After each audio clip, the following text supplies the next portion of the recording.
दोस्तों नमस्कार, मेरा नाम है राजेंद्र प्रताप सिंह और आप देख रहे हैं YouTube channel view point with Rajendra. अगर आप टीजीटी, पीजीटी, एलटी ग्रेड सहित विभिन्न राज्यों की कला विषय के शिक्षक बनने की तैयारी कर रहे हैं तो प्रस्तुत है 30 प्रश्नों की व्याख्या सहित नई श्रृंखला सुपर 30। और उम्मीद है कि आपकी कला विषय की तैयारी को आसान बनाएगी यह श्रृंखला। अगर आप चैनल पर नए हैं तो चैनल को सब्सक्राइब जरूर कर लीजिएगा ताकि आपको कला विषय से संबंधित नए वीडियो लगातार मिलते रहें। तो फिर चलिए प्रश्नों को शुरू करते हैं। अलवर और उनियारा शैलियां किसके अंतर्गत आती हैं? तो इसका उत्तर है ऑप्शन बी, ढूंढार शैली। अलवर और उनियारा शैलियां राजस्थान की प्रमुख चित्रकला शैलियां हैं जो ढूंढार शैली का हिस्सा हैं। जयपुर एवं उसके आसपास का क्षेत्र ढूंढार के नाम से जाना जाता है। यहाँ विकसित चित्र शैली को ढूंढार चित्रकला शैली कहा जाता है। इस शैली के अंतर्गत आमेर शैली, जयपुर शैली, अलवर शैली, शेखावटी शैली तथा उनियारा उप शैलियाँ आती हैं। ढूंढार शैली में मुगल प्रभाव झलकता है। अलवर शैली अपनी दरबारी दृश्यों, रनिवासों, रागमाला, कृष्णलीला और हाथी दांत पर सूक्ष्म चित्रण के लिए प्रसिद्ध है। इस शैली के प्रमुख चित्रकारों में गुलाम अली, बलदेव, डालचंद, सहदेव तथा बुद्ध राम प्रसिद्ध हैं। इसी प्रकार उनियारा शैली जयपुर और बूंदी शैली का मिश्रित रूप है जिसमें प्राकृतिक रंगों का उपयोग किया गया है। इस शैली के प्रमुख चित्रकारों में काशी बख्ता, राम लखन, धीमा, भीम और मीर बख्श प्रमुख हैं। अगला प्रश्न है, पूर्वी भारत के किन राज्यों में पाल शैली के चित्र पाए गए हैं?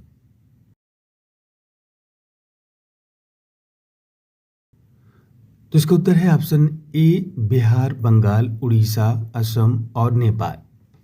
पाल शैली 9वीं से 12वीं शताब्दी में बंगाल और बिहार में पाल राजाओं धर्मपाल व देवपाल के संरक्षण में विकसित एक प्रमुख पूर्वी भारतीय चित्रकला शैली है जिसका प्रभाव न सिर्फ बिहार, बंगाल, उड़ीसा तक सीमित था बल्कि यह नेपाल, तिब्बत, बर्मा, श्रीलंका और जावा तक फैली थी।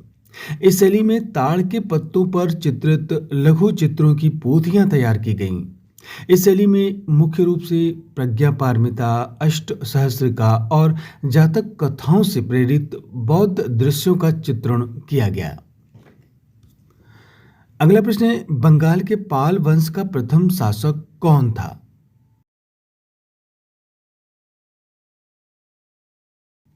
तो इसका उत्तर है ऑप्शन ए, राजा गोपाल। पाल एक संस्कृत शब्द है जिसका अर्थ है रक्षक। बंगाल में पाल साम्राज्य की स्थापना गोपाल ने संभवतः 750 ईस्वी में की थी। 8वीं से 12वीं शताब्दी में पूर्वी भारत में बंगाल व बिहार क्षेत्र पर एक प्रमुख बौद्ध राजवंश पाल वंश का शासन था। धर्मपाल और देवपाल जैसे शासकों ने साम्राज्य का विस्तार किया और कला, शिक्षा तथा बौद्ध धर्म को संरक्षित किया। धर्मपाल ने बिहार में प्रसिद्ध विक्रमशिला विश्वविद्यालय की स्थापना भी की थी। अगला प्रश्न है, पांडुलिपि चित्रकला के लिए प्रयोग में लाई जाने वाली तूलिकाएं बनाई जाती थीं।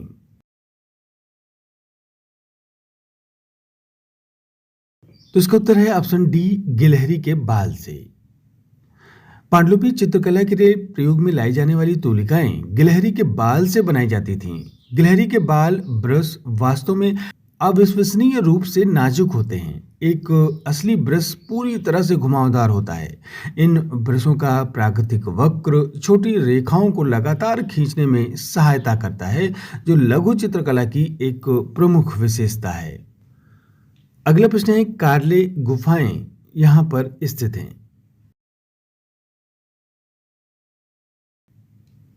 तो इसका सही उत्तर है ऑप्शन बी, मुंबई पुणे राजमार्ग पर।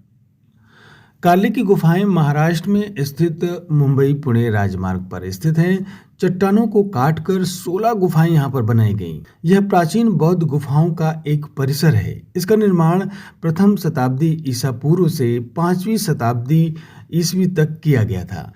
गुफा संख्या 8 में सबसे बड़ा चैत्य है जिसे प्रार्थना कक्ष कहते हैं।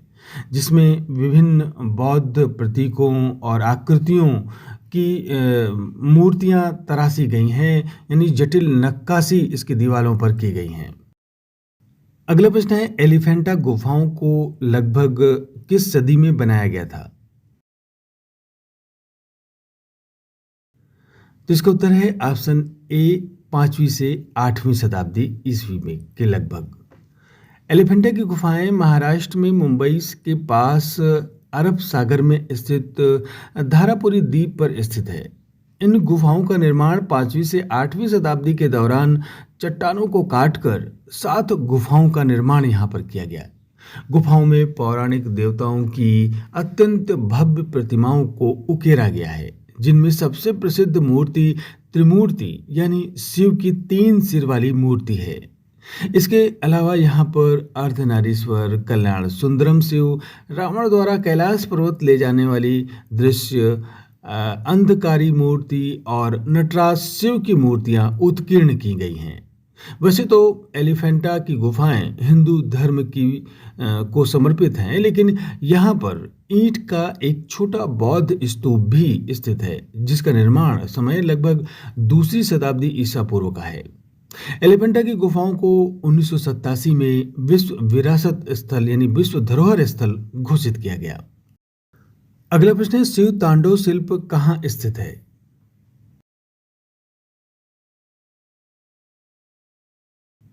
तो इसका उत्तर है ऑप्शन ए, एलिफेंटा की गुफा में। एलिफेंटा गुफा के अन्य शिल्प में शिव का तांडव नृत्य उत्कीर्ण किया गया है। यह मूर्ति अधिकांशतः खंडित हो चुकी है, परंतु इसमें शिव की भावमग्न नृत्य मुद्रा स्पष्ट देखी जा सकती है। मुख पर तांडव नृत्य के तनाव के स्थान पर शक्ति व समाधि भाव अंकित किया गया है। अगला प्रश्न है, एलोरा स्थित गुफाओं और शैल यानी चट्टानों को काटकर बनाए गए मंदिर से यानी किस धर्म से संबंधित है? तो इसका उत्तर है ऑप्शन डी, हिंदू, बौद्ध और जैन 3 धर्मों से संबंधित है। महाराष्ट्र में स्थित एलोरा में 34 गुफाओं का निर्माण किया गया। इनमें 1 से 12 बौद्ध धर्म से, 13 से 29 गुफाएं हिंदू धर्म से और 30 से 34वीं गुफा जैन धर्म से संबंधित है। यहाँ पर स्थित सभी गुफा मंदिरों में सबसे प्रसिद्ध 16वीं गुफा है, जो कैलाश मंदिर के नाम से विख्यात है, जो अपने शिखर से नीचे की ओर तराश कर बनाया गया दुनिया का पहला मंदिर है। एलोरा गुफाओं को 1983 में यूनेस्को के द्वारा विश्व धरोहर स्थल में शामिल किया गया है। अगला प्रश्न है, दर्शनीय मूर्तिकला महिषासुर मर्दनी इनमें से किस गुफा में स्थित है?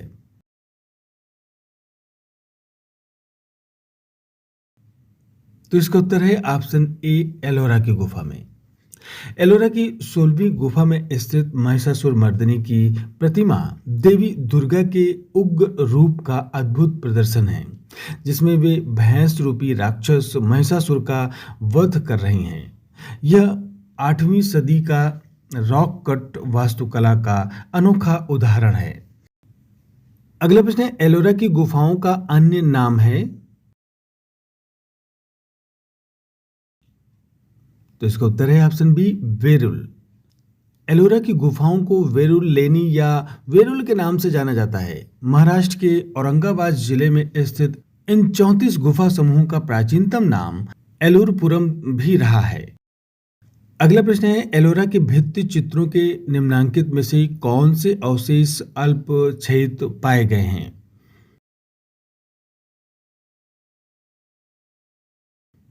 तो इसका उत्तर है ऑप्शन ए, कैलाश मंदिर। एलोरा की गुफा संख्या 16, जिसे कैलाश मंदिर के नाम से जाना जाता है, मुख्य रूप से एक अखंड मूर्ति शिल्प का अद्भुत उदाहरण है। इस गुफा की दीवारों पर देवी देवताओं और पौराणिक कथाओं की विशाल और जटिल नक्काशीदार मूर्तियां बनाई गई हैं। कुछ स्थानों पर चट्टानों को चूने के प्लास्टर से ढककर उस पर चित्रकारी की गई है, जिसके अवशेष अभी भी मौजूद हैं। अगला प्रश्न है, सित्तन वासल की गुफा में पाए जाने वाले भित्तिचित्र किस शैली के भित्तिचित्र से मिलते जुलते हैं?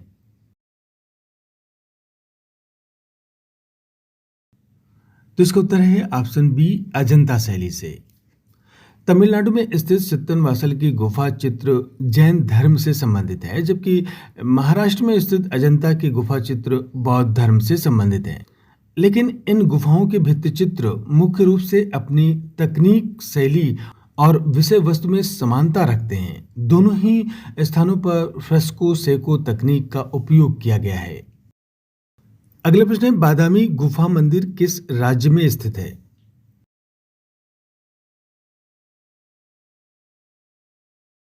तो इसका उत्तर है ऑप्शन डी, कर्नाटका में। बादामी गुफा मंदिर कर्नाटक के बागलकोट जिले में स्थित है। 6वीं शताब्दी में यहाँ 4 गुफा मंदिरों का निर्माण किया गया जो शैव, वैष्णव और जैन धर्म से संबंधित हैं। बादामी गुफा मंदिरों की खोज 1924 ईस्वी में स्टेला क्रैमनिस ने की थी। अगला प्रश्न है कि बादामी की गुफाओं में किस प्रकार की कलाएं पाई जाती हैं?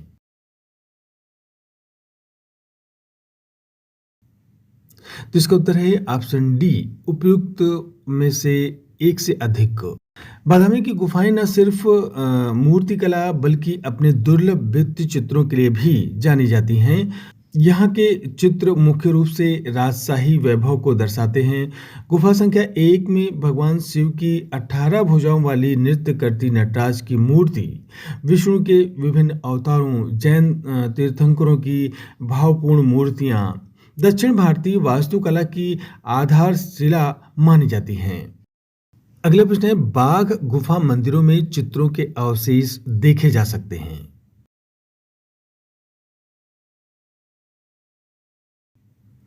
तो इसका उत्तर है ऑप्शन ए, गुफा संख्या 4 व 5। मध्य प्रदेश के धार जिले में बाघ की 9 गुफाएं स्थित हैं, जिसमें गुफा संख्या 4 रंग महल में सर्वाधिक चित्र हैं।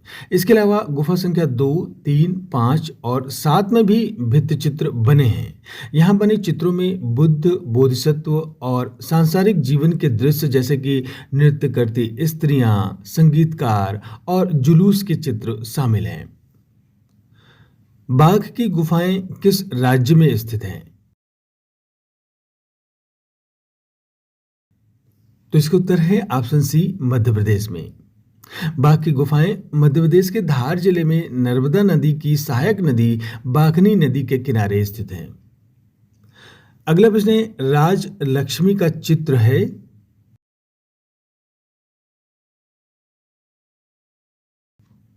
तो इसका उत्तर है ऑप्शन डी, मंडी शैली में। राजलक्ष्मी का चित्र मंडी शैली में चित्रित किया गया है। शिवरात्रि मंडी का मुख्य सांस्कृतिक व पारंपरिक मेला है। राजा जामिल सिंह काली के उपासक थे, अतः सन 1826 ईस्वी में उन्होंने जाल्प और टारना के काली मंदिरों में स्थानीय विधि से भित्ति चित्रों का निर्माण कराया। इसके अलावा देवी विषयक चित्र मंडी शैली में पर्याप्त संख्या में यहाँ देखने को मिलते हैं। अगला प्रश्न है, कांगड़ा शैली में चित्रण का विषय नहीं है। तो दिए गए ऑप्शन में ऑप्शन डी, पंचतंत्र सही नहीं है।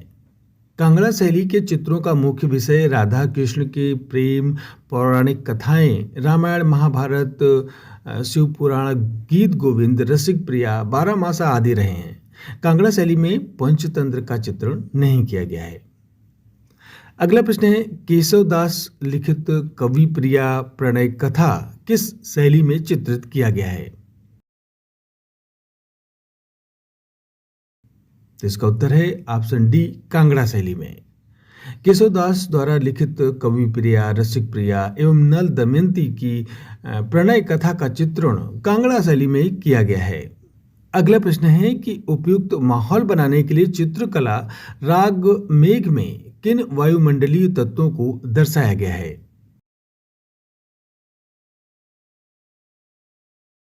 तो इसका उत्तर है ऑप्शन डी, तूफान और बरसाती बादल। चित्रकला राग मेघ में तूफान और बरसाती बादल वायुमंडलीय तत्वों को दर्शाया गया है। पूनम कचोट मानसून से जुड़े शांत माहौल को जगाने के लिए ठंडे टोन वाले रंगों को पैलेट के में इस्तेमाल करती हैं। नीले और हरे रंग के शेड्स रचना पर हावी हैं, जो बारिश के आनंदमय उत्सव के लिए एक सामंजस्यपूर्ण पृष्ठभूमि बनाते हैं। शांत स्वरों का उपयोग न केवल कांगड़ा क्षेत्र की प्राकृतिक सुंदरता के सार को दर्शाता है, बल्कि दृश्य की भावनात्मक गहराई को भी बढ़ाता है। अगला प्रश्न है, बसोहली कलम के चित्रों में पन्ने का प्रभाव दिखाने के लिए इनमें से किसका प्रयोग हुआ है?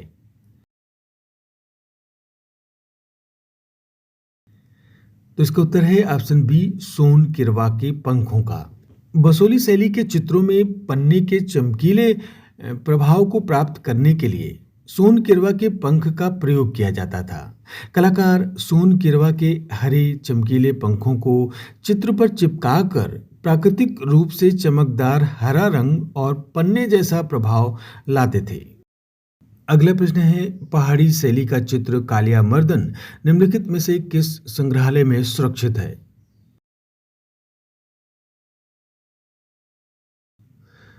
तो इसका उत्तर है ऑप्शन ए, राष्ट्रीय संग्रहालय नई दिल्ली।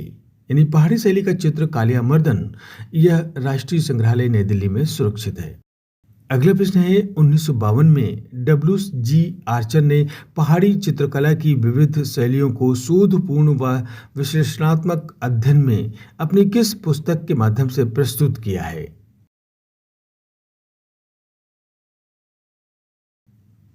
तो इसका उत्तर है option A, Indian painting in the Punjab hills.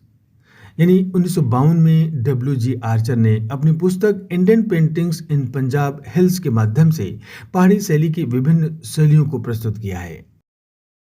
अगला प्रश्न है, दक्कनी लघु चित्रों में ऊंचा उठा हुआ वृत्ताकार क्षितिज और सुनहरे आकाश का चित्रण किस चित्र शैली के प्रभाव को दर्शाता है?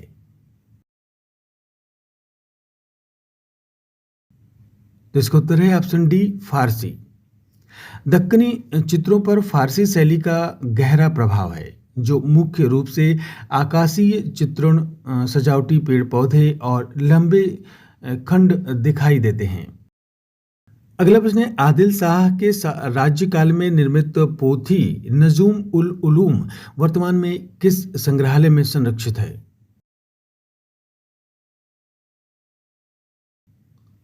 तो इसका उत्तर है ऑप्शन सी, चेस्टर बीटी संग्रहालय।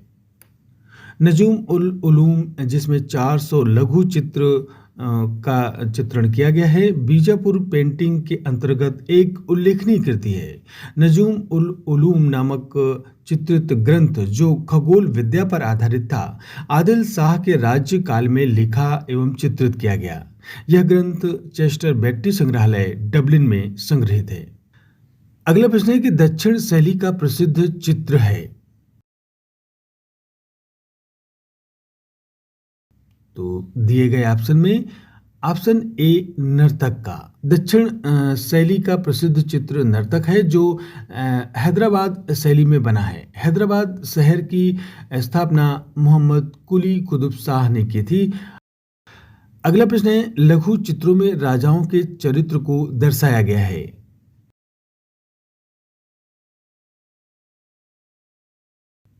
तो इसका उत्तर है ऑप्शन बी, मुगल लघु चित्रकला में। लघु चित्रों में राजाओं के चरित्र को मुगल लघु चित्रण में दर्शाया गया है। मुगल चित्रशाला में सुलेखक, चित्रकार, जिल्दसाज, मूलमची यानी सोना फेरने वाले होते थे। उस समय के महत्वपूर्ण आयोजनों के विवरण, हस्तियां और शासक की रुचियां चित्रों में दर्ज किए जाते थे। ये चित्र सिर्फ शाही परिवार के सदस्यों के देखने के लिए होते थे। ये चित्र प्रायः शाही व्यक्तियों की बौद्धिक व मानसिक संवेदनशीलता के अनुकूल चित्रित किए जाते थे। अगला प्रश्न है कि लघु चित्र पेंटिंग में प्रयुक्त रंग होते हैं।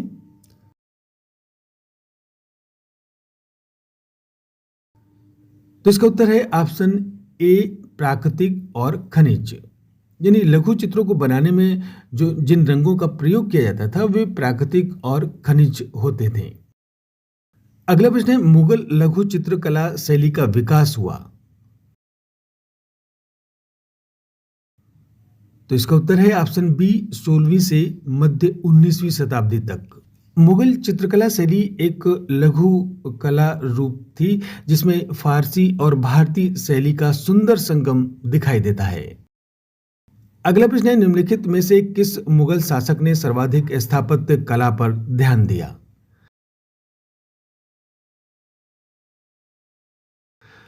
तो इसका उत्तर है ऑप्शन बी, शाहजहां ने।